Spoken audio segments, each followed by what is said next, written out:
Hello everyone and welcome to the FPL Cougars show. I'm Chris. I'm Kieran. And today we are previewing Game Week 1. So in today's show, we're going to be discussing each upcoming Game Week fixture, taking a look at some of the pre-season form that's gone before it. We're going to pick out some potential key players, the differentials, and also talk about the clean sheets. We'll also talk captaincy, show our Game Week 1 teams as they are now, and we'll pick out our Cougar Cup picks, which is quite exciting. Yeah, it's good. Keith, does it feel like it's building up to the start of a new season already? Yeah, I'm kind of excited. I don't know. It's sort of like been watching those England Nation League games, and the energy's been sapped out of me. Yeah. So hopefully we can get some actually decent football coming up soon. Yeah, it's going to be a strange opening weekend, isn't it? Without those four teams playing in City, United, Burnley, and Villa. But I feel like it's just the way it is going to be this season, I think. Yeah, it's awkward to say the least. Yeah, definitely. Before we get into the show, let's just mention Fantasy Football Hub. We've done it on a couple of our pre-season videos. We're basically affiliates with them this season. Kieran and I have been members of their site, so we were more than happy to talk about them when they sort of approached us, and the members' benefits people who watch and follow us can get. There's a link in the description. I tell you what, the new feature which has caught my attention is the projected points, and I'll picking up a few of those. But yeah, it's been good to use this pre-season. Have you found it quite helpful picking up the sort of the fixture ticker and whatnot? Yeah, well, I use it all the time. Yeah. We use it for everything in our show, don't we? So yeah, to be honest, I wouldn't be getting the sort of finishes I have been over the last few seasons without it. So yeah, if you want to up your game, use the link below. Yeah, why not? Right, so let's get into the game week proper. So I'm going to pull up our teams as they are now on screen, and a couple of interesting picks. We've got slightly different teams. For once. For once, yeah. Different formation. You're playing the 4-4-2 at the moment. I've got 4-3-3. A lot of the show tonight is going to be about how I think it's probably the too much choice in premium players in the striking and in midfield positions makes a lot of the teams look quite similar at this stage of the season. I think it's rare to see teams without Aubameyang, Salah, Werner, one of those three in it, and yeah, I'm sure we'll get to that a lot tonight. Let's start talking about Fulham and Arsenal. Aubameyang obviously is going to be centre stage for this one. Do you think Fulham have got much chance of stopping him, and how do you see their prospects in this one? You'd expect not, wouldn't you? I think they're probably going to get, I wouldn't say destroyed. I think a 2-0, something like that seems about right. I know you've got Mitrovic, so I'm sure you're hoping for a goal, but I don't know. I think Arsenal's post lockdown form is good for clean sheets and stuff, wasn't it? And defensively, and they've obviously got some new signings that could come in and help them better as well. But I think there was news today that David Luiz has had some sort of neck injury as well, so he's going to be out for quite a while. So that's a kind of blow, but kind of not, because you don't really know what you're going to get with Luiz. So I guess it's going to give like Salah, we assume, and then Gabriel and Holding, people like that, chances who obviously are cheap, but at the same time we don't know which ones to pick because we don't know who's nailed. So if I had any idea with who's going to be cheap in that back line and who was actually nailed, I'd definitely pick them, because I think Arteta knows what he's doing and they're going to be better this year. So but yeah, even their keeper as well, Martinez, Leno, who knows who's going to start. It's a crazy one. I think we've got 8 centre-backs listed on the FPL game as potential players, so yeah, picking between them is going to be difficult. Yes, so I think Tierney's probably nailed, and maybe Bellerin, and then that's all you could really say for the defence. Yeah. So Fulham-wise, obviously, yeah, Arsenal at home, then they got Leeds away, then they got Aston Villa at home, Wolves away, and Sheffield United away in the first 5. So, I mean, their fixtures are decent according to the FCR, the official one, but I think they're kind of misleading. Sheffield United away is a red, meanwhile Wolves away is a grey, which I don't think makes any sense really. I expect them to lose against Arsenal. Leeds beat them 3-0 in this same fixture in the Championship. Aston Villa probably looks like the best chance for points in the first 5, right? Yeah, I mean, Wolves away and Sheffield United away, both good defensively. So I can't see them scoring much. I think Mitrovic is probably looking like a price fall waiting to happen if he doesn't do anything. Yeah, I think so too. So, yeah, I mean, he's, 27% owned at this point? He's probably going to go up with all the new people signing up soon. And, yeah, he could be good. He could be like the Pookie to start the season and then do nothing again. But I mean, I assume that's what you're hoping for. But I prefer going towards someone like Adams, who obviously we'll talk to you about later. But at this point, he's not for me. I mean, in 18-19, when Fulham came up, he scored 11 goals, 4 assists, which is actually not too bad. I mean, 11 goals was actually surprising to me a little bit. 134 points he managed that year, which is not too bad at all. 26 goals and 3 assists in the Championship in 1920. 9 yellow cards, but played 90 minutes in every game bar 1. I think that's right anyway. Yeah. And then Fulham as a team scored 61 goals, which is actually a lot behind the other promoted teams by about 20 odd goals. I don't think they score that much, and they concede a bunch. Yeah, so personally, I think it's a void for me for the time being. I mean, that sort of Pereira could be good, but I think he's possibly a wait and see as well. I know you've got Mitrovic. What do you think, Ian? Well, yeah, he's sort of been a good placeholder and price point in the team. Like, your thing about the fixtures is totally right. I mean, it looks like, I think, like we mentioned on the last show, West Brom's is totally mislabeled as well with a bunch of colours, but I think Fulham's is too. There's some tricky games against Wolves and Sheffield United, who the top teams would struggle going up against. So the fact that Fulham have been given sort of some lighter colours for those ones is quite misleading. Arsenal at home is great as well. What? I know, it's really strange. But what you just said there, I think, is the most crucial thing, because I've sort of noticed that as well. So they conceded the highest number of goals of the 3 teams that got promoted, and they scored the least amount. I just don't none of their signings have been wow. I do think if they don't get off to a good start, they could turn into the whipping boys they were when they came up before. And as the weeks have gone on, certainly not when the game launched and when the prices came out, but I wasn't thinking about anything other than a Salah captain going into Gameweek 1. Now I sort of look at the lead side and think, well, look at how well they performed defensively in the Championship, and Liverpool, especially Salah as well, has been a bit hit and miss in pre-season. And you look at someone like Aubameyang, who's in really good form, scored in the Cup final, scored in the Community Shield. I think he's scored 4 in the last 3 pre-season games. Coming against this Fulham side, I feel like Aubameyang could be a good shout for a captaincy this week, and I'm really considering taking it off Salah, which is mad because, when the game launched, wouldn't have fathomed it. But now, as the game gets a bit closer, I'm looking at it. Arsenal are just hard to judge which team turns up. Personally, like, just an away game against Fulham, opening game of the season, it sounds like really, really good, but I don't know. Seems a bit trappy. I mean, I'm obviously happy to own him, but I can see him trolling and doing nothing, to be honest. I hope he doesn't, obviously, but it's also the curse of the first fixture as well, isn't it? It's 12:30 on Saturday. As well. Yeah.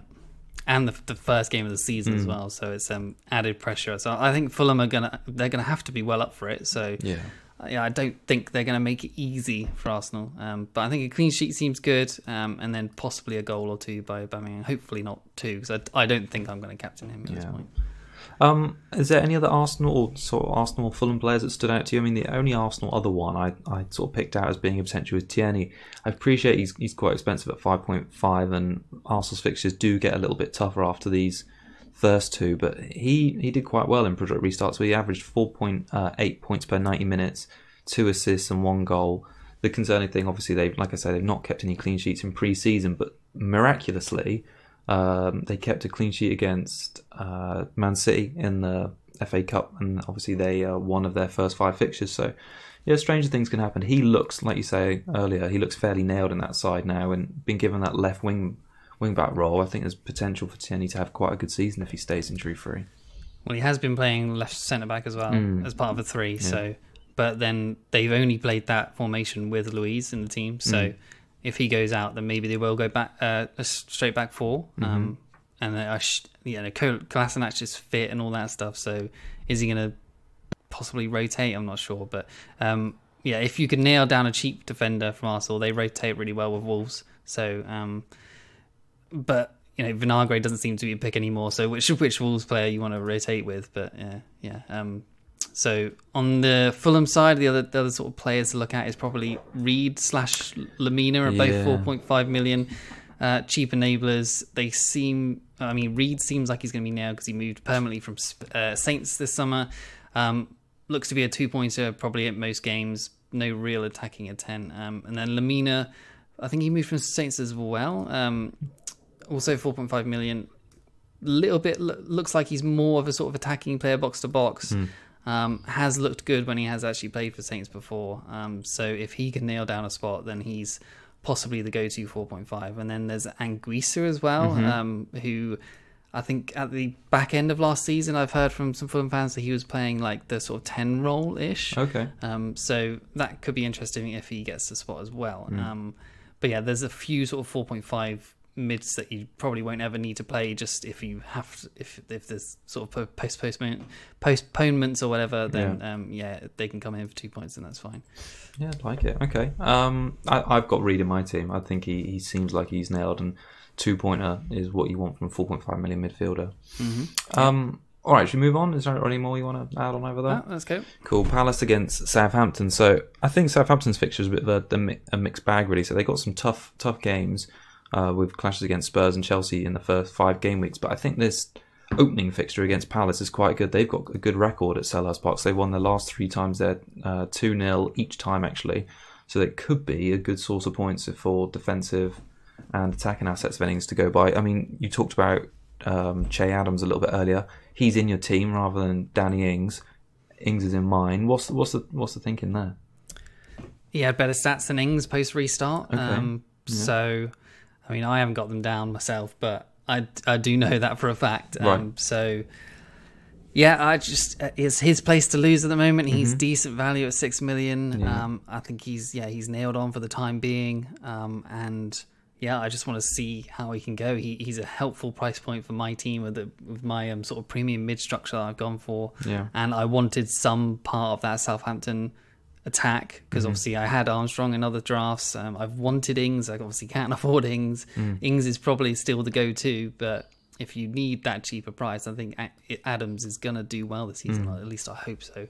And yeah, he's differential. I think he's around. He's less than owned, he's less than 3 actually. 3%. He's 2.7. Yeah, okay. So yeah, I'm happy to own him at that point. Why not?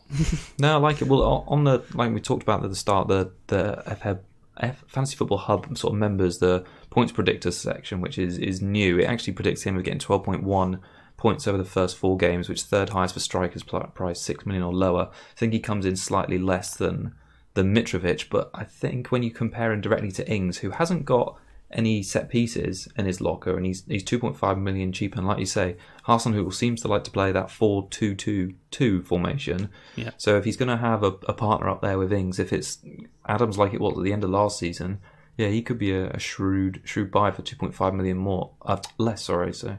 Yeah, I don't have a particular problem with it. It's just you're going to have that massive FOMO if Ings scores on the first day. But I think it's one of those you've got to keep faith with for a few weeks to see how Southampton play, really. Yeah, I'm no doubt that Ings is going to be a good asset again. It's just like I can sort of eventually get to Ings. I can always get like 2 free transfers, downgrade a sort of premium mid and get to him eventually anyway. So it's not going to be too hard to me to get him at some point. Right. And if Adams doesn't work out, then fine. But I'm willing to take that risk and gamble at this point. So. No, fair. What's there on the Palace side of things? Anything to get excited about? Because I've not really considered them bar their 4 million defenders. Honestly, not really. So yeah, their first fixtures: Southampton, obviously at home, Man United away, Everton at home, tough as well, Chelsea away, and then Brighton at home. So yeah, the team stats from 19-20 season, their XG was 38.3, which was dead last of all teams. So, and their XGC was 59, which was mid-table. And then all of their sort of attacking metrics as a team was 19th, 20th, and 20th. So. Wow. Yeah, awful reading from attacking point of view. I think you probably want to target clean sheets against Palace. So Southampton, the McCarthy, KWP owners should be looking good for hopefully a 6-pointer at least this week. Obviously, last words there, and they'll probably concede like 2 or 3 now. But yeah, I think it looks nailed on for a clean sheet. Ayew is someone sort of tempting, another like sort of Che Adams 6 million price point. He's 7.4% owned by more people than Che Adams, which I think is strange. 132 points last season, 9 goals, 3 assists. His XG for the whole season was a 7.94, which is, so I guess he overperformed his XG, but 11 big chances all season, 4 big chances created all season. That's pretty woeful, really. Yeah. In 38 games. So, yeah, I think he has previous in the league, but he's not prolific enough to actually warrant a spot. He hasn't got the high ceiling as someone like I think Adams could do, and someone like Mitrovic has in the Championship, I suppose. Zaha at 7 million, 7.3% owned. I think possibly that's sort of auto teams, maybe. I mean, game week 5 onwards, like Palace only play one top 6 team until week 14. So I think we're probably all going to look at Ayew and Zaha at some point, and probably one of their sort of PVA or someone like that eventually. But, you know, he's looked okay in preseason, possibly worth a punt, but probably too expensive compared to other years. Yeah. I think Mitchell, at least for me, to start with at 4.0, I think he's going to play the first few games for PVA while he's still gaining his fitness. So, yeah, I think he's the best option at Palace right now. Possibly Ferguson as well, who looks like he is training but hasn't got fitness as well. But yeah, he's should be the first choice apparently. I mean, I don't know where people are really getting that from. For Ward on the right back when that eventually happens. So yeah, no, Ferguson and Mitchell's an interesting one. Like you say, it's a shame Ferguson hasn't got up to speed in pre-season, because we could be looking at a genuine playing 4 million right back. I've gone Mitchell just because I needed an extra 0.5 million somewhere else in the team. So I'm sort of gambling he plays in game week 1, secures some sort of 2-pointer, and then he can sit on my bench for quite a while until the first wild card. But yeah, it's a shame really. I think we're not really going to have any viable long-term 4.0 million defenders this season, which is a shame. I think they may emerge, but we just don't know as of right now because of the pre-season has been so truncated and everything else. So yeah. No, I think make a good point on Kyle Walker-Peters though and McCarthy. This could be a game week for them. I just wanted to, before we move on, just say about how their defensive sort of stats improved post that whipping in November. So I think only 6 teams conceded fewer goals. Yeah, since game week 14 to the end of the season, they really tightened up. So yeah, I think if their form from the back end of last season continues, they could be really fairly priced at 4.5 million this season. So yeah, it could be a good option in your team. All right, Liverpool are playing Leeds, and who do you want to talk about first? Okay, so I mean, Liverpool, stats-wise as a team, I suppose. Obviously, their fixtures are kind of middling, I guess. Like Leeds at home is obviously pretty good. Chelsea away, you'd think that's probably going to be quite open. Arsenal at home, Aston Villa away, and then Everton away. So not that easy, but you know, we know what Liverpool can do. So the team stats XG and XGC was second across all teams. So, and then their goals and all their attacking metrics were second and third and stuff like that. So they were basically good on either sides of the ball, defending and attacking. Preseason form has been a little bit alarming at Salah, Mane, Firmino. All those guys haven't really looked good. Their defenses, I think they kept 1 clean sheet in maybe 4 preseason games.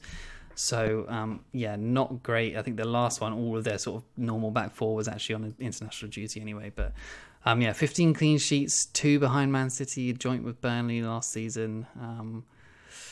85 goals second as well. So I think you're probably going to want at least 1 attacker, 1 defender. I think Trent is nailed in most teams, so I'm not really going to bother talking about him. Yeah. Robertson is a good option as well. Van Dijk, if you need the money, is a good option. I don't think they're going to keep that many clean sheets, at least to start with. So I don't think the double fence is personally in my view. No, I can't. But I think they could do well. But you know, you want the Robertson's there for attacking returns as well. But for me, I want clean sheets first from a defender. And I think obviously Trent can get them as well. So so Salah. Yeah. Under 30% owned. That's mad, isn't it? Which is, going into the season seems crazy. Why do you think that is? Why do you think people have gravitated towards Aubameyang? Because Aubameyang, and like obviously the same price point, Aubameyang, I think is up in the 40s. Am I right in thinking that? 43%. Why do you think this? Yeah, why do you think that's such a swing this season? I think it's just like the novelty of owning a reclassified striker, or the excitement about it. I can't get it. I don't get it. Probably the fixtures, people playing the 2 to start with for Aubameyang are really good. Whereas the start for Salah is not that good. His preseason sort of form has not been good. Whereas Aubameyang is also a placeholder for some other players when his fixtures turn. But then Salah can be that as well. So I think at home, Salah against the newly promoted side, his home stats were really good. I'm willing to go there, and I'm probably going to captain him. So yeah, his XG was 21.07, which is first of all players for the season. His XA was 11.87, which is second of all players for the season. 30 big chances, 14 big chances created, 99 shots, and 61 key passes. And then the last 3 seasons, he had 32, 22, and 19 goals. And then 15, 21, and 10 assists. So, I mean, 19 goals and 10 assists, like last season, is that not value still at 12 million? Yeah. I think it probably is. Yeah. So, I mean, we're forgetting it's still Salah. I mean, the rest, he scored loads of goals in the Champions League as well and that stuff. So, like, he's not a one-season wonder. He's not a two-season. He's been consistent and performing really well. And yes, he's gone down year on year in sort of points return, but until he goes below that 200 mark, I think he's still well worth 12 million. And Leeds at home is a well worth captainable sort of fixture. So I think they were bad pre-season last year as well. They lost to City in the Community Shield as well, and they were bad in the other games. And Salah Mane and all that stuff had no form, and then they went and beat Norwich 4-1 against another newly promoted side. So there's history. Yeah. No, I like it. I do think it's mad. Like, I know I've talked about not captaining Salah, but that's probably more of a form thing. But to not own him at all, or to have his ownership so low compared to Aubameyang. I mean, I think it's Werner is up nearly on 50% as well. Who's got not obviously looks like he's got good history in the Bundesliga. He's obviously playing well in pre-season, but the fact that he's owned by so many more managers is a bit shocking, really. How do you sort of view Leeds coming into this season? I think they've been handed a really rough start. So 4 of their first 5 are against teams that were in the top 7 for the clean sheets last season. Obviously, Liverpool, we talked about their amazing home form, and Salah's as well. They've scored at least 2 goals in 24 of the last 26 home matches. Where do you see or do you have any interest in any of their players for the opening game weeks, or is it more of another one a bit like Fulham, a wait and see for you? I would like an Eiling. I would like to fit him in, but not doable in my structure at the moment. I think they will keep clean sheets. I think they could be the Sheffield United of last season. Yeah. But their fixtures to start with are not great, like you said. So I think I'm happy to wait on them. They're nicely priced, so I think you can get onto them at any point. So they're not going to be written off with your team. So see how Rodrigo goes. See how that Robin Koch or something is in the defence. I think he's 4.5 as well, which is nice. I'm fine to wait on them, I think, for the time being. Yeah, I mean, I'm looking at them in pre-season. No one's really sort of stood out. I saw that Bamford he's been pretty written off by most people, and he's had like a pretty average pre-season, a couple of assists. He's obviously got Rodrigo breathing down his neck now. His stats in La Liga, not that impressive last season. 4 goals, 9 assists in 27 matches. So they're not the kind of stats that make you go, ooh, I need him in my team. No. But 6 million, he's sort of a low risk pump, but not when their fixes are like this. I think if you're going to invest in their team, it's surely got to be in the defence. Like you say, Ayling and Dallas look like they're good options. They kept, I think it was nearly 50% of their matches last season, they kept a clean sheet.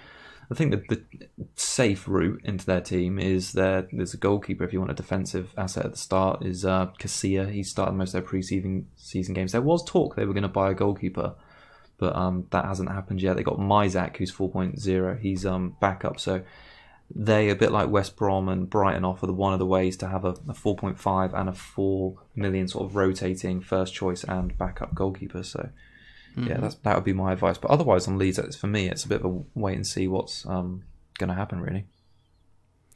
Yeah, I agree. So before we move on, just wanted to use this the Fantasy Football Hub massive data prediction tool.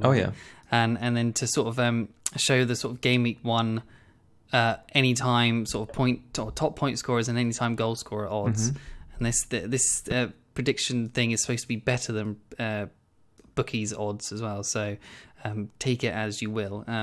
So the Gameweek 1 top point scorer is supposed to be Salah at 7.3. Aubameyang comes in second at 6.5, and then Mane comes in at third at 6.5 as well. So here's me with Mane and Salah in the team with the two of the top 3 point scorers, and then Werner comes in at fourth at 5.6. So I'm thinking, hello, this is sort of making me think my team's going to be smashing it this weekend. Obviously, probably won't, but and then anytime goal scorer wise, it's got Werner and Salah at 52%. So they've got their 2% more than 50% chance to score a goal. So they're more likely to score than not score a goal, basically. And you don't really ever see that, to be honest. No. And then Firmino at 46% coming in second. Aubameyang 46% as well, joint second. Mane 45 at third, so just below. And then Kane at 43% is the top 5. Wow. It's Salah is on top for all the ones that count with sort of returns of point scoring in FPL. So Mane and Salah also at the top of anytime assist charts as well. And basically Liverpool power mids I think is good to own at this point. Like, people not owning him, but I'm happy to. And I think I'm going to captain Salah or Mane. I think probably Salah at this point with seeing this. Yeah, I quite like both the options in Salah and Mane. It's quite interesting how the predicted points work to sort of sway your view before or towards Liverpool. Really, I think it's your plan with Mane all along has been keep him in your team for game week 1. He's a great price point to get Kevin in the week after. I take it that's still your thinking then. No, he's going to Bruno. Going to Bruno now. Oh, okay. Yes, because I'm going to wait for that Wolves game because I think Wolves could make City. Give City some problems at least. So I think I'm going to wait, and then Aubameyang is going to go to Kevin or Sterling. Oh, that's nice. All right, so Mane's is just essentially your game week 1 week punt then. Yeah, he's third and third on anytime goal scorer and point scorer for the first week, and I think he's got one of the highest ceilings in the game of someone like that, and he's only like 12% owned or something. So why not? Yeah, I mean, why keep the money in the bank, or why have a son or something like that when I can have a Mane who's I think is a way better player than Son. So no, I like it, and I think I quite like what you're doing with the sort of moving players or sort of moving him on to get Bruno in game week 2. It sort of makes sense. It's just going to give you that massive chunk of money, isn't it? That I suppose you're going to keep that in the bank. An extra 1.5, and then with the move from Aubameyang to Kevin, I'll get another 0.5, so I have 2 million at least in the bank at that point. And then that's where I could start to sort of upgrade a Justin or a Mitchell or someone like that to have a bit, or even an Adams to a Richarlison or something like that, maybe, just to have a bit more depth in the squad. I mean, I probably shouldn't bank in transfers, but I know the players I want, and I've got a plan, and I'm trying to stick to it. Yeah, no, I think it's a good idea and a way to go, especially when we've got so many blanks in the first game week. You sort of have to plan for not having those teams, but then from game week 2, you really want to have them in your team because a lot of them have got good fixtures. All right, should we move on and talk about West Ham against Newcastle? I probably want to straight away ask you about Sam Maximin, because that 5.5 million midfielder slot has been like quite a bone of contention this pre-season. Obviously Wilson has just signed for them. I think he came in at 6.5. Fraser's just signed for them at 6. I was having a look at how they may improve the Newcastle team, and do you want to guess who had the highest number of combined goals and assists in the Newcastle team last season? Well, I've already seen it, so I can't guess. Oh, no. Okay, well, for anyone who at home, guess now, but it was Shelvey. I couldn't believe it. So he sort of outperformed from an attacking sense. All like Sam Maximin, Almiron, Joe Linton. So I think Fraser and Wilson are going to have hopefully a big impact on this team because they've got some nice price points there. But I take it to go back to my original question then. Sam Maximin's in your team, obviously great price point. But is his sort of appeal boosted by those signings in the recent days? Yes, absolutely. 100%. Okay. You've got to think that Fraser is going to find him, Almiron's going to help him. Wilson is going to be a target man for him. Yeah, I think St. Maximin is only going to be better option because of those guys coming in. I think Wilson probably starts the season. Fraser maybe not, but St. Maximin is obviously nailed on. He was talisman for that team, so Yeah, he's not nailed on my team. If Souček is fit, I think I'll still go with Souček so I can get an extra 0.5 and to upgrade my bench a bit. But for the time being, until I hear news about Souček, obviously we'll talk about for West Ham, I think St. Maximin is nailed for the time being. Yeah, no, I think why not? Like I say, they've got some good fixtures as well. I think they've got home games against Brighton, Burnley, Everton, West Brom, Fulham. We've talked about it before. They've got some good fixtures. I mean, their pre-season form's been Rolling a bit... that dice. Yeah, their pre-season form's been a bit sketchy. They conceded 6 goals in the last 2 games, which is a bit worrying considering I sort of like banged on about how well they did in front of their home fans last season. I think they had 7 clean sheets, which is the 4th best record in the league at home, which is why I've got Lascelles in my squad currently, just for those home games. But I think it's interesting they got is it Jamal Lewis who signed from Norwich yesterday, Norwich. And you'd imagine he'd be a fixture in their team. He looks like it's quite a good signing. That I was quite surprised. He's been like linked with other clubs in the Premier Liverpool League. Yeah. So to go to Newcastle, interesting. I wish we knew if he would start the season, because I would probably take him if I knew he was going to start play at Gameweek 1, just because of the sort of, you would think he'd be nailed, even though there is a lot of competition for those spots. Just to maybe remove a Justin who's going to be a transfer out eventually, or someone like a Mitchell. If I had the 0.5, I think he would be a good choice because their home form is so good, like you said. I think it's a shame really, but I imagine he's been doing pre-season training to some degree with Norwich, so I imagine he's going to be fairly fit. But then it's all about the system, isn't it, and how he can bed in. All the new signings are just a caveat of a question mark of how long have they trained with the new team? How long is it going to take them to bed in? Are the managers going to give them time to do that, or are they going to put them in straight away? We literally have no idea. No. It's so difficult this pre-season.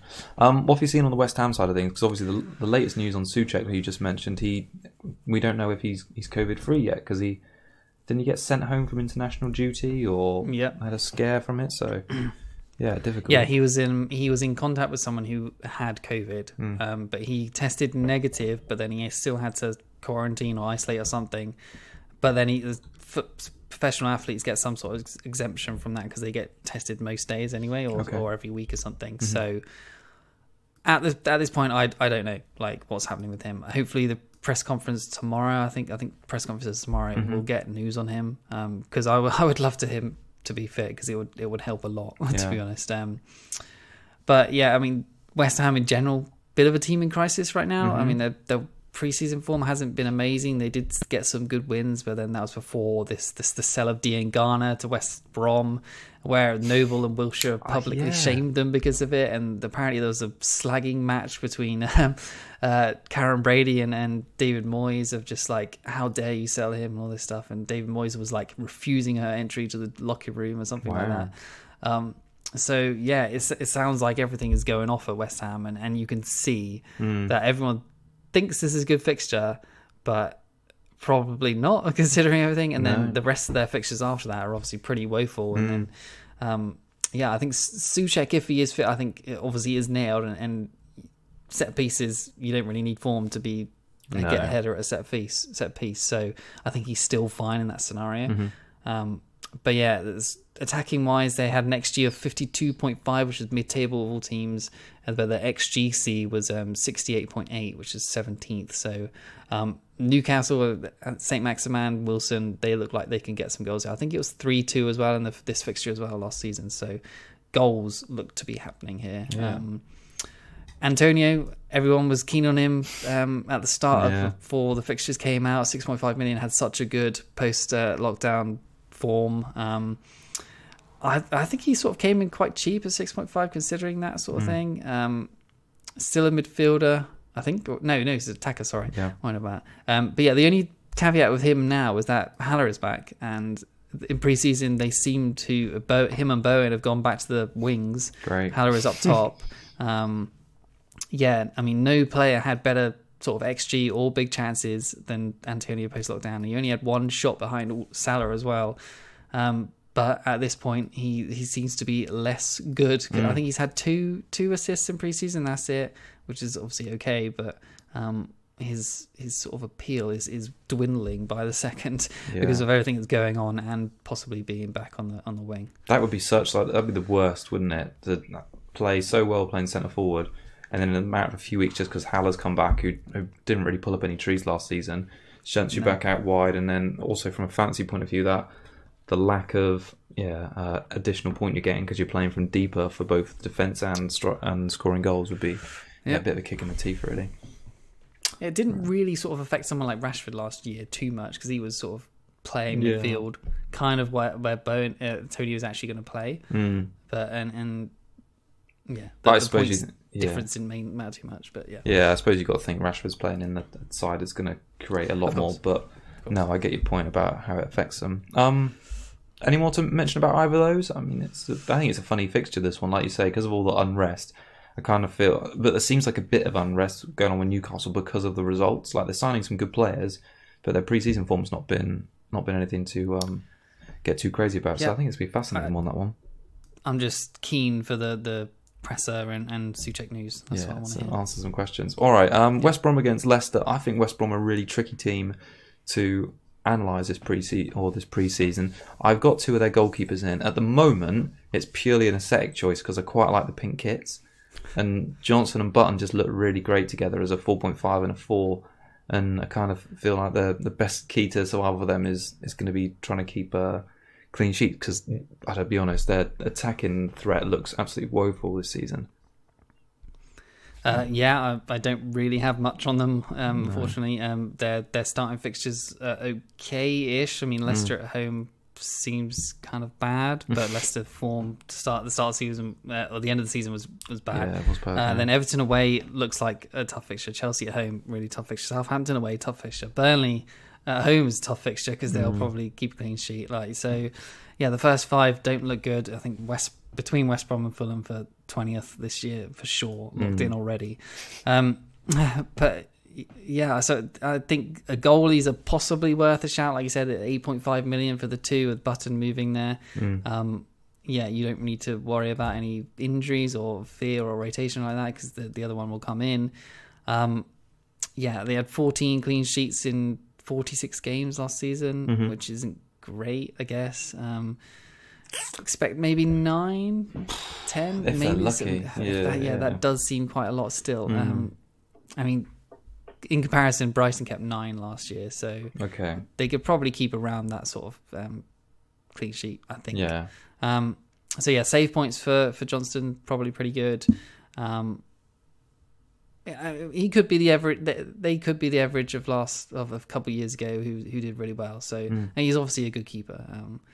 And then there's obviously Pereira at 6 million who could be good. And then Dean Garner. I don't really know too much about him. Apparently he was really good on loan last season at West Brom, and he's 5.5. So he could be a decent shout at some point. I don't know, but I think. Just for now, just avoid, to be honest. He's got such like a reputation now because like Hartwell, like you say, the one key player and Jack Wilshere, like kicking off about him, making him leave, or because he's left. Sorry, it makes me think, okay, what's it about this kid? So that would be quite interesting. But yeah, until you really see him have get some game time, it's a hard one to judge, especially from a fantasy perspective. I was quite excited about Leicester at the start of the preseason because their fixtures were good. They have 1 promoted side and 2 finished in the bottom 6, and Burnley around Man City in their sort of first 5 game weeks. But the way they ended last season and some of their preseason sort of, I suppose, results haven't been anything to get excited about. They failed to win their last 8 away matches last season, and I just don't feel the same. I don't know, affection's the wrong word for it, but I don't have the same buzz about Leicester as I did sort of at the start of last season. Madison's obviously, we don't know if he's going to return. I feel like Pereira's going to be a big miss for them. Chilwell's a big miss from them. I think it's going to be really interesting to see how they start the season. I'm kind of predicting they're going to be around 8th or 9th this season. And no higher. I think the Champions League, they're going to go out in the group stage. I don't know. I feel quite negative about them at the minute. No, they didn't get Champions League in the Sorry, not Champions League. They got Europa League. Yeah. They're going to be out of that in the group stage, and that's going to be tiring for them as well. Sorry. just think it's going to be a strange season. That obviously the players I've got down to mention are probably James Justin, because he's cheap and he's in a Leicester side which at times last season was good defensively, but I'm still not sold he's going to be a great option, because we know that Pereira's going to come back and take his place. You've got him in your squad at the moment, like you said earlier. It looks like it's a transfer out waiting to happen in maybe a month or so. And yeah, Vardy, his form just sort of has fell off, especially since Christmas. He had a sort of a bit of a mini revival in lockdown. I think he had 5 attacking returns in 9 games. Before that, I think he'd had 2 returns since between, what was it, the New Year and whenever Project Restart started. So yeah, I got nothing too exciting to say on the Leicester front. Is there anyone there who you looked at when making any of your drafts and thought, ooh, maybe? Yeah. Vardy was in my very first draft, but yeah, not since then. James Justin, I did go off him for a while, but then the 4.5 sort of players seem to start dwindling as well. So I think he definitely starts the season. I think he could still play even when Pereira comes back, because Morgan is obviously going to have to play at the moment with Evans out suspended. So I think he could go into the back 3 instead of Morgan, because Morgan wasn't playing at all before that, was he? No. So I think, I think he's done well enough, and I think he's looked good to warrant a place in a back 3 if that's what they're going to play. And that Castagna is probably going to go left back. Pereira comes back in at right back, or wing back, I suppose.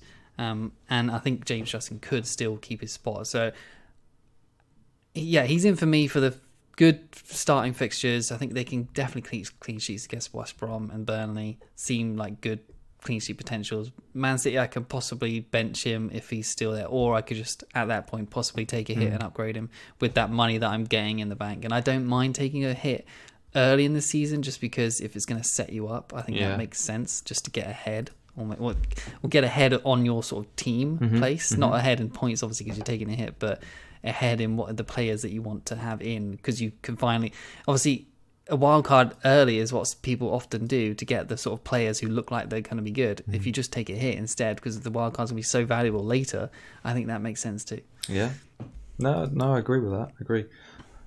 So yeah, I don't know, it just sounds like a bit off Leicester really, which is a shame, because their fixtures, like you say just then, they look quite good, but it's just about getting them in the side. I think they'll be better when Maddison comes back, but I think having their right and left back sort of ripped out of their squads, or ripped out of the squad, is just going to have such a detrimental effect on them. And they've only signed 1 left back or left wing back. That's where's their attacking intent? They've signed nobody. I know, and they should have a lot of money from Chilwell.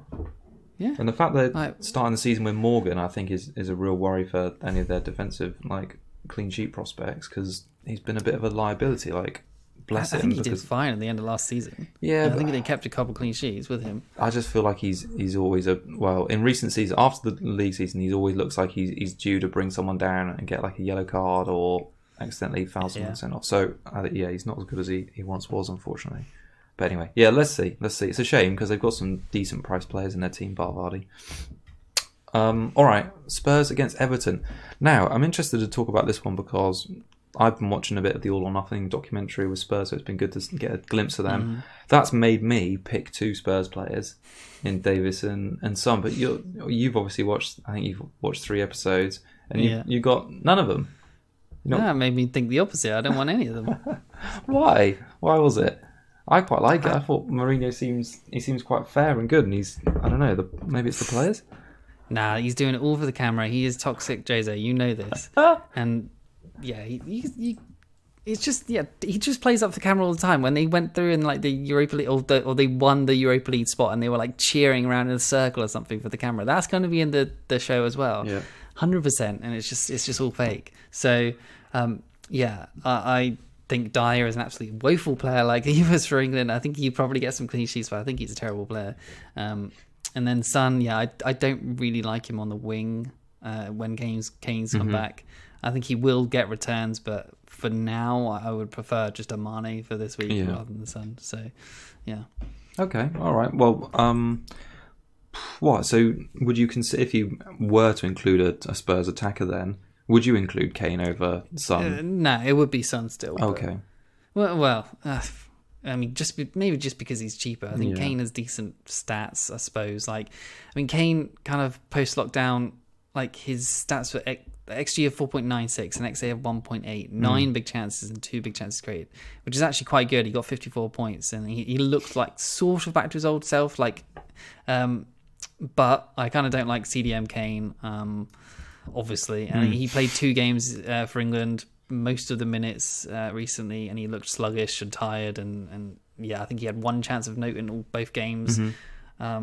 So yeah, it's just he peaked in 16-17 like 3 odd years ago with like 224 points. He's gone downwards ever since, maybe just because of injury, but if he can have a full season injury free, then maybe he will get to the 200 points again. But at this point I'm willing to bet he can't. Like I said earlier, he has 43% chance of getting a goal this week, which is 6th of all players. So that's quite good. He's only 15% owned. Differential captain, maybe? I mean, he does like a goal against Everton as well. But honestly, I think Everton has signed well this season, and I think they're going to make it difficult for Spurs. They're not going to be as open as everyone thinks that these games have been in the past. I think it's going to be a tight game. No, that was what I was going to lead in with and say what an open game it's been in the past. I think it's been 14 goals on the last 4. But yeah, like you, I think Everton have made some decent signings. They did this a couple of seasons ago, didn't they? Where they made a lot of signings in one summer. These are the right signings, whereas the ones before were just buying players for the hell of it. Yeah. These are what they actually needed, and they're good signings. I think Decore is a really good signing for them. I think he's a really top player. I'm surprised that no other sort of top 4 or top 6 team have picked him up, because I'm surprised in that. And James Rodriguez as well. Like, I know he's come in cheap-ish at 7, but I mean, he's got such pedigree. He's 7.5, isn't he? Or is he 7? I think he might be 7. I'd need to double check, but I'm pretty sure he's been given quite a nice price. Even at 7.5, I think we're going to want to pick him at some point. Yeah, honestly. Yeah, definitely. I'm happy to own him if he can show any kind of form. Yeah. I think he's going to make Richarlison and DCL better. Doucouré is going to help him. I'm anything's better than Sigurdsson at this point. Definitely. No, I'm quite excited to see how that new midfield blends in. I think and this weekend will be a good sort of test for them. So yeah, see, I had a look at the Fantasy Football Hub sort of points predictor algorithm again. It thinks that Dean is going to be the highest scoring Everton player in the first 4 game weeks, which I thought was pretty fair enough, because after Spurs they've got games against West Brom, Palace and Brighton, all teams who aren't notable for their sort of attacking threat. So I think Dean last season was actually the joint 4th highest scoring defender in regards to just attacking returns. So if they brush up on their defensive side this season and he can sort of match that attacking output, I think he could have a good season again. But I think he's still 6 million. It would have been really nice if he dropped to 5.5 sort of sneakily, but 6 is quite a difficult price point to look at when you can see Van Dijk at 6.5, and then you got Doherty at 6 as well. So I've tried to fit him in. I actually did look at him in a few drafts. In drafts where I dropped a Mane, someone like that, I tried to get him in, but it just didn't really work. It didn't feel right. But I think I'll probably look at him at some point for sure. What do you think about Calvert-Lewin? Like, after this Spurs game, they are good. Dead to me. He was dead to us at the end of last season because he was so naff. But I mean, it's a new season. Do you kind of think new season, new start? He's got a couple of goals in pre-season, like you say. New I think midfield. He only got 1, didn't he? I think he's got 2. He's got 2 and assists. The last one I saw was that he hit it it was point blank range, and he hit it straight at the keeper still, and then it bobbled off the keeper back off his leg and then into the goal. So he still managed to hit the keeper from literally point blank. It's just he's that bad. He is good value, but he was good value at the end of last season when he went on 8 games and didn't get a single goal or assist. So, which I owned him for, obviously. I don't know. I'll probably own him at some point, but I really don't want to. We'll see. But I kind of think their fixtures are good. So, but it's a shame. If we'd had a proper pre-season, it's another one of the teams really where there's been a few new signings, and if we'd had more of a pre-season to see how they fit in with these fixtures, I could see myself having an Everton player. But until then, I'm not really sure who to pick. Did you see Holgate went off in the most recent preseason game? He had a bit of a toe injury, so it looks like Mina will just make it. Holgate maybe not, but it could be like someone like Braithwaite comes in at 4.5 million in defence, so there could be another 4.5 million defensive option, but they might be back in time, so it might not be. He's 4 million, isn't he? Surely. I think Braithwaite's 4. Is he? Oh, you're right. He is 4. Yeah, sorry, I had 4-5 down. Yeah, so I mean, he could be 1 week or two. I think Coleman has gone down to 5 million as well. Assuming he's nailed instead of Sidibe, that's good value. I think. I like that. Instead of someone like Dean, a whole million more. Coleman, if he's nailed on, not bad. Yeah, no, I think there could be some interesting players in the Everton team this season, but maybe just not yet until we work out who's who. Right, we've got 2 more fixtures to go. We're going to talk about. Just quickly, on Son. Looking at the stats post lockdown, he wasn't in the top 10 of any stats of any midfielders. Right, so for the big chances, shots, XG, XA, he wasn't in the top 10 of any of them. So, yeah, that's just something to think about as well. Kieran, don't say that because I've got a Son in my team. But just saying, I was surprised. I was just like, where is he? Yeah, and he's not there. Oh, yeah. Well, my rationale for including him is he's had a good pre-season, and I think recent form is usually a good deciding factor. I appreciate he's been playing centre forward, but I kind of think that Mourinho will reward him with hopefully a higher position because he's been playing well in pre-season. But yeah, let's see. And a nice man-to-man team talk. Yeah, exactly. And a hug. I love Mourinho. He's so cool. Right, Sheffield United against Wolves is on. I think it's Sunday. You'll tell me. You know. I don't know. Nah, it's on Monday. It's on Monday. It's on Monday. I haven't really seen much interest in Sheffield United assets in people's drafts, like on Twitter or Fantasy Football Hub websites. Have you seen any reason to bring? I've got one. Well, yeah, you've got Ramsdale. Yeah. Any outfield players that tickle your fancy, or is it just got to get those defenders in? I think Egan's worth a shout, but I've just gone Ramsdale just because obviously he's going to play every game. Yeah. I think Egan's sort of goals at the end of the season is sort of clouding as everyone's judging because that's just not going to be consistent. And he's something like 20% owned, Egan, which I think is kind of crazy. Yeah. And I think that's possibly auto selects as well. But I do like him for the nailed onness. But Ramsdale at the same time is nailed on too, and it allows me KWP instead of Egan, which I think Kyle Walker-Peters more attacking, better, possibly more attacking team. So I think I'd rather go for the attacking sort of player than an Egan who's just going to get up at set pieces and that's it. Yeah. But I still want to be some point of their defence, and Ramsdale was that cheapest option at this point. Yeah. And they're going to get clean sheets. I think Wolves at home. I think that looks like a clean sheet. I think that's going to be a 0-0. Honestly. Do you? Yeah, and then a Villa away, that looks like it could be a clean sheet. Leeds at home could be a clean sheet. So, and then Arsenal away, maybe not sure. But I think they were good against them last season. And then Fulham at home, there could easily be 3 to 4 clean sheets in the first 5 for Sheffield United. Could see that. And yeah, with not many people on them, I like it. I mean, they haven't lost a single piece from that defence. They've reinforced with a Derby duo of wing backs, I think. Yeah. And they've got Ampadu as well from Chelsea, ex-Chelsea and Leipzig. So yeah, they're just reinforcing, not missed anything. They got 13 clean sheets last year. Ramsdale got 126 points in a demoted Bournemouth team, 128 saves compared to Henderson, who made 97. So he's obviously good for bonus and good for shot stopping. Yeah. So he's going to get less saves, I think, because it's a better defense. But should get more clean sheets. If there's they're attacking wise, they don't really score. So he's going to be in the bonus sort of scenario as well. So yeah, I like him at 5.0. If I might downgrade still just so I can just upgrade Mitchell, maybe just so I at least have 2 sort of players sort of like on the bench that play. Yeah. Because from Gameweek 2, I'm going to bring Taylor in and put Mitchell on the bench, and Mitchell's not long for playing. No, sure. So I'm just going to have Basuma on the bench as a player. I would like to get, but then at the same time, I'm also doing these downgrades, and I can make changes eventually anyway. So I only need that to work for a while. But so this, I just like Ramsdale basically because he's being forgotten. So the Sheffield United defense is being slept on a bit. Yeah, you're making me think he's a good pick now. I like what the numbers about how many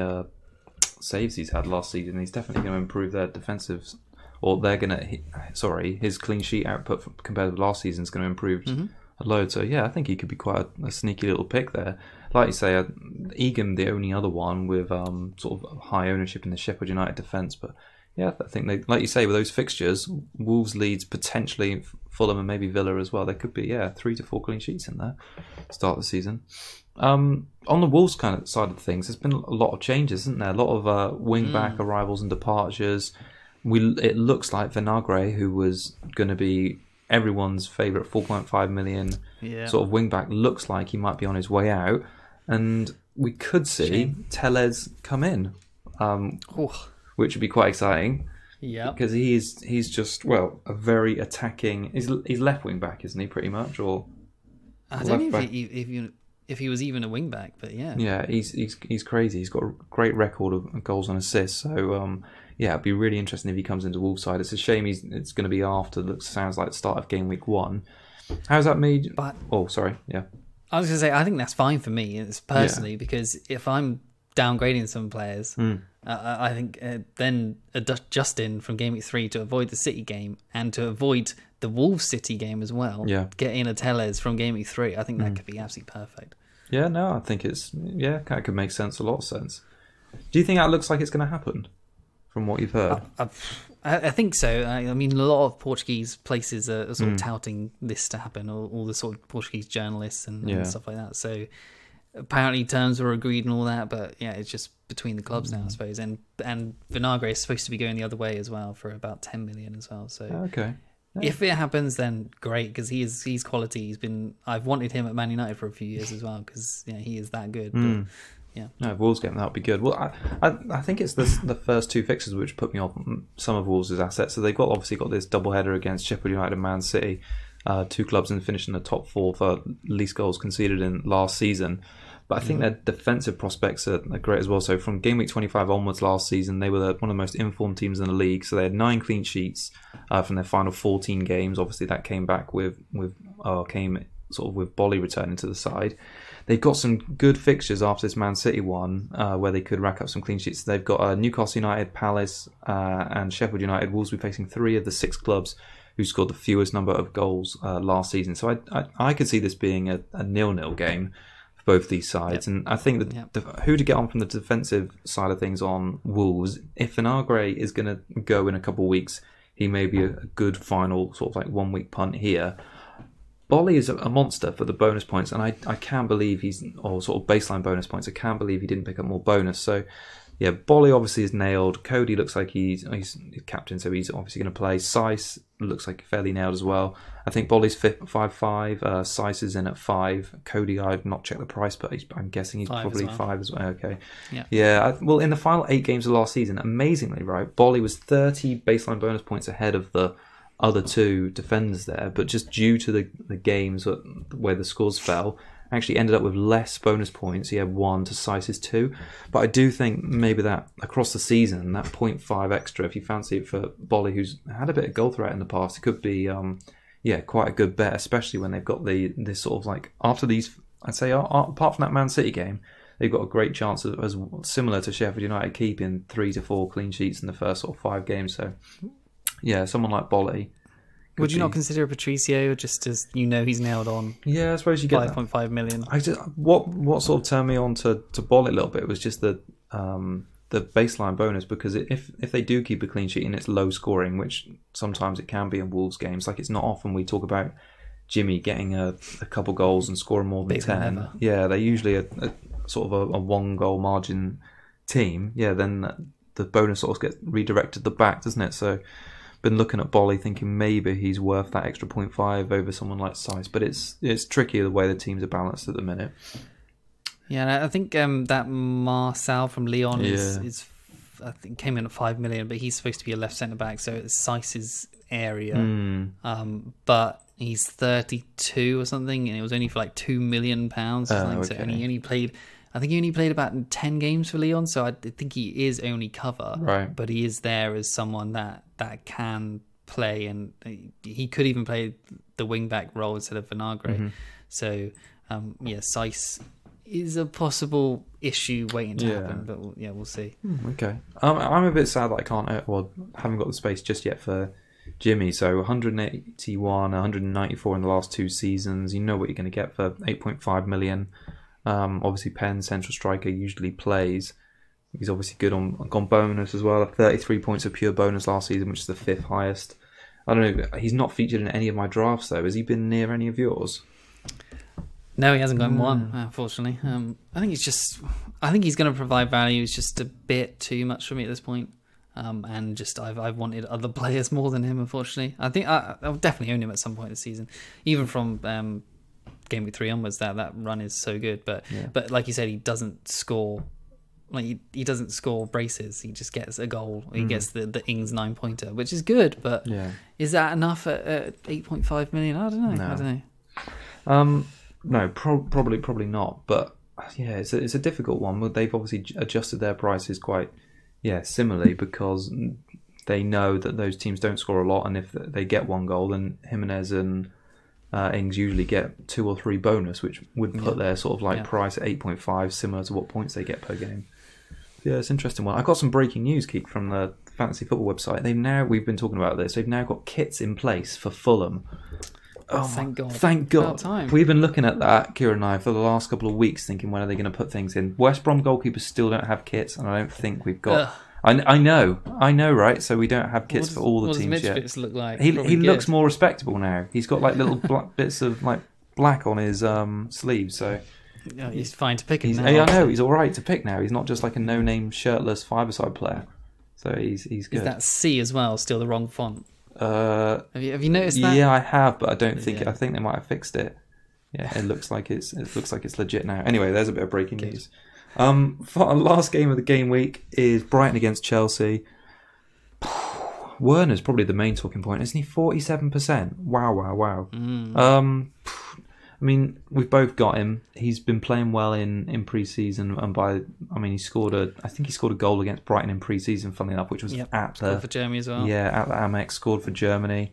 He had a massive XG last season of 23.4. Looks like the way Chelsea are going to set up and play, he's going to continue to get loads of chances. They had 107 big chances last season, created 75 big chances, and I think that was 3rd in both, just behind City and Liverpool. So all the signs are there to put Werner in your team, and people are taking that on because he's massively owned. I think he's been given a really nice price as well at 9.5. Yeah, and it looks like Havertz is probably going to start the season with Ziyech. I think is confirmed, possibly out for now for the time being. I think Havertz is a good price at 8.5, and. I think they could be the Man United when we were all tripling up on their attack. They could be the Man United of this season. With all that, Pulisic is apparently basically nearly fit. He'll probably start on the bench, but he is available to play that game. So I think of Pulisic, Havertz, Werner, that triplet could be great. I'm actually looking at Daniel James as well. Oh, yeah. Not Daniel James, Reece James, sorry. James, yeah. I'm tempted by him. If I can get that... St. Maximan down to Soucek if he plays, I'd like to get Justin up to James, because I think there's going to be attacking potential for James as well. Even though he does play Liverpool second game, do I really care that much? I think James is at least going to start the season with Chilwell out, and I can still just upgrade him to Tellez at week 3, something like that, assuming that does happen, or to a Doherty or something like that. But I think James has a good potential because Chelsea are going to smash some teams, even though I don't think they smashed Brighton. Do you think they're going to be better defensively though? You were talking earlier about getting sort of your main clean sheet points from your defenders. And then they conceded 2 goals in 6 of the last 7 away games last season. How do you feel about... Do you think Silva's going to make that much of a difference to them? Going to bring a lot of leadership and experience. I don't think they're going to be that solid, but I don't think Brighton score, if that helps. Okay, all right. So it's going to be a clean sheet for them this weekend. Yeah. But you're not expecting them to batter Brighton? No, I don't think so. I mean, they drew 1-1 with Chelsea in pre-season, so they've already had sort of a previous... And then Brighton drew 0-0 with West Brom as well in the next pre-season. And their defence is full of big boys. So they've got Dunk, Webster, Burn, and now they've got Veltman as well. And they've got Lamptey as well, obviously. I think that their defence is actually quite stacked of good players. Like, they're not like world beaters or anything, but they are good, solid players, and I think that defense is going to actually be quite good. And I'm sort of trying to convince myself that Ryan and Walton might be a good defensive just to save some money, because I think they could be. You know? Yeah. I mean, Walton is now the backup, it seems, ahead of that Steele guy, who is 4.0.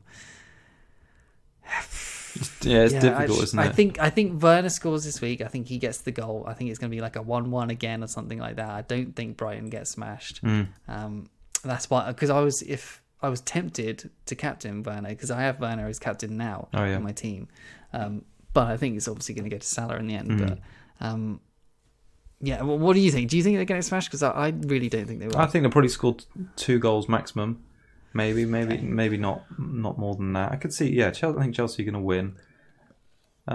It's like we've been sort of saying all pre-season. It's just they've got so many new signings. How quickly they're all going to bed them in together, and how well are they going to be playing from the start? Obviously, we know Ziyech's not playing. It's touch and go apparently that Pulisic's going to make it. We haven't really seen him in too much or any pre-season games because he's had this injury, and we've just heard through journalists that he might be ready. But I can't imagine Frank's going to put him in if he's not had any games under his belt. I think he gets 20 minutes in probably. So it looks like it's just going to be sort of down to tried and tested ones from last season plus Werner, who looks like he's in good form. It could be a bit of a scrappy game, but I do expect Chelsea to get a couple.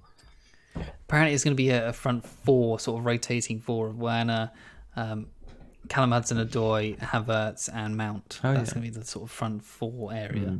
Which I think is sounds like there's goals there. I must be honest, I've never seen Havertz play, apart from watching sort of YouTube highlights of the boy, and he looks, I don't know, he doesn't look like a natural goal scorer type. From the way I've seen him play, he looks like he plays in sort of the Mason Mount sort of position last season. Lincoln play a bit more. I don't know. Have you seen much of him play? I think he is a bit higher up. He's basically the 10 usually. That's where he seems to get the most out of him. At least post lockdown for Germany as well, he was playing centre forward actually. Oh, okay. So yeah, I think he's going to be like in that pre-season with Chelsea game against Brighton actually. Ruben Loftus-Cheek was playing the 10 role. Yeah, like just behind sort of Werner and someone else. I can't remember who it was. So yeah, I think he's going to play that sort of role, and I think he could easily get some goals because Ruben Loftus-Cheek was getting a lot in the box, and I think that's going to happen. And I'm so tempted to start with him, but I just don't know how they're going to bed, as we say. So that there is always that caveat with play. But I do think Chelsea are going to be United's, like United were last season, of just we want a lot of their players and probably a triple up at most times. Yeah. No, I'm definitely looking forward to seeing that Chelsea team. Yeah, and I could see myself doing triple up as well. All right. Any more to add on that whole shebang? No, we've talked too much. Sorry, we've talked too much. We just talk a bit about football. Now then, we've got a few things to do, haven't we? We've got to just say, do you want to pick out 2 clean sheets, and I'll pick out 2 as well from the, or if there's going to be that many. Sheffield United. Okay. I think get one. Yeah. And then I think Arsenal probably get one actually. Yeah. So I'll go for those 2. I'm going to play it really safe. I'm going to say Liverpool get one at home to Leeds. And I'm kind of going to double down on that 0-0. So I also think Wolves are going to get one at Sheffield United. I think that could be a bit of a boring game. The first Cougar Cub pick of the season. For anyone who's new or not watched this before, we pick a player every week. It's got to be less than 15% owned. We add up the scores on a sort of monthly basis. And then also there's a winner between us at the end of the season. Who are you going for? I want to go for Havertz because he's below 15 at the moment, but I don't think he will become the actual deadline. So I'll pick Havertz, but then I'll also have Callum Wilson as my backup. Ooh, Callum Wilson? Yeah. I thought you said you were not going to pick... Oh, actually, I say that. Okay, I'm going to go a little bit right field just to start the season, but it shouldn't be. I'm going to pick Firmino, which when you say you're going to pick a centre-forward of a team that's just won the league, you think, okay, like it. But only 1 goal at Anfield last season. But he's had a decent pre-season, so let's see. So I'm going to go with Firmino. What about a backup in case? Oh, a backup in case. That's a good question. Let me have a think very quick. I should have planned who I was going to say. Oh, no, I'm going to go with someone who I thought a bit earlier. I'm going to go for Willian at Arsenal. I was literally about to say, why don't you go for Willian? Oh, yeah. Weird. Weird. Yeah. Okay. All right. So there's that. What else do we usually do at the end of the show? That's it. Talk about captaincy. We've done that a bit. Yeah. You've got it on Werner, but it looks like it's going to go to Salah. Yeah, I think it's going to go Salah. I've got it on It sounds Salah. boring, but I think he's got the best stats. Yeah. So I've got it on Salah, but it probably is going to go to Aubameyang to spice it up a little bit. But I think I'm going to put it on Aubameyang week 2. That's for sure. Week against West Brom. Isn't it? West Ham. No. West Ham. Yeah, West Ham. Yes, it is West Ham. I think I'm going to put him on there. It's one of the Wests. All right, cool. All right, that wraps it up. We'll be back early next week to preview Game Week 2, when we're going to have a bit more to talk about, because we're going to have 4 more teams. Oh my god. And we'll have some more stats and all that good stuff. In the meantime, good luck with your teams, everyone. Any questions, put them in the comments box or tweet us at FPL Cougars. We'll try and answer as many as we can. Cool. All right. We'll speak to you next week, Kieran. Cheers, everyone. Bye.